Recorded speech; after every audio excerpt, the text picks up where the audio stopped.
It's OBIE Janos. You know that God said then? Sing show radio. You know say a big up Sing show. This is Jesse P. You know that God said then? Yeah, Tiban Paketo Rambo, Chapuda DKT, Miragosa dem, Chamunyurududu, kana isu chakufara, isu chicha paku chamuka, time mafaro se kubuda muwinta, chechipinda musama, kwanga kwa katonora, iko zwino kozia, shazia, super type kana isu chakufara, kutikita muka, tima imo mafaro, handina wandino cheuka, kana ininda kufara, andisi mukuwa sakana atezara, tineka unu kambuse mutambiwe pora, ndoisha make sure kuti irora goa, come Friday, Saturday, Sunday, ne Monday, kubasa bando ziziba ndo buda offside.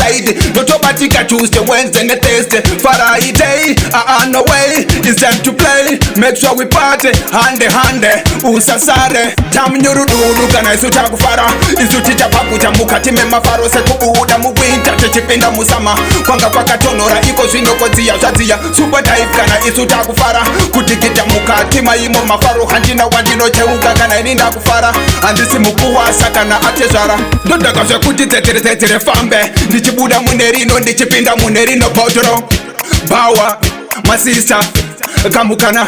Ndinoda wani handi mbodi tabo, nyango ndikata kwa inisa feature fambo. Chizoka na yosi gengare mufiyo, panyaya yiyo ihandi diziri trio. Chamunyurududu kana isu chakufara, isu chicha paku chamuka, time mafaro se kubuda muwinta, chechipinda musama. Kwanga kwa katonora, iko zwino kozia, shazia. Super type kana isu chakufara, kutikita muka, tima imo mafaro, handina wandino cheuka, kana ininda kufara. Andisi mukuwa sakana atezara, tineka unu kambuse mutambiwe pora, ndoisha make sure kuti irora goa, come Friday, Saturday, Sunday, ne Monday, kubasa bando ziziba ndo buda offside. Notobatika Tuesday, Wednesday, and Thursday. Friday, no way. It's time to play. Make sure we party. Hande, usasare. Chamunyurududu, kana isu chakufara. Isu chicha paku chamuka, time mafaro se kubuda muwinta, chechipinda musama. Kwanga kwa katonora, iko zwino kozia, shazia. Super type kana isu chakufara. Kutikita muka, tima imo mafaro, handina wandino cheuka, kana ininda kufara. Andisi mukuwa sakana atezara. Dodaka shwe kuti tetere fambe. Ndichibuda munerino, ndichipinda munerino potro bawa, my sister, kamukana.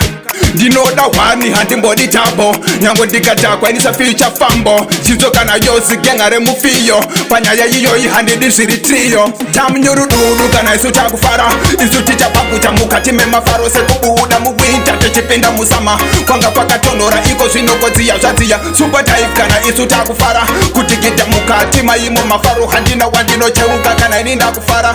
Andisi mukuwa sakana atezara.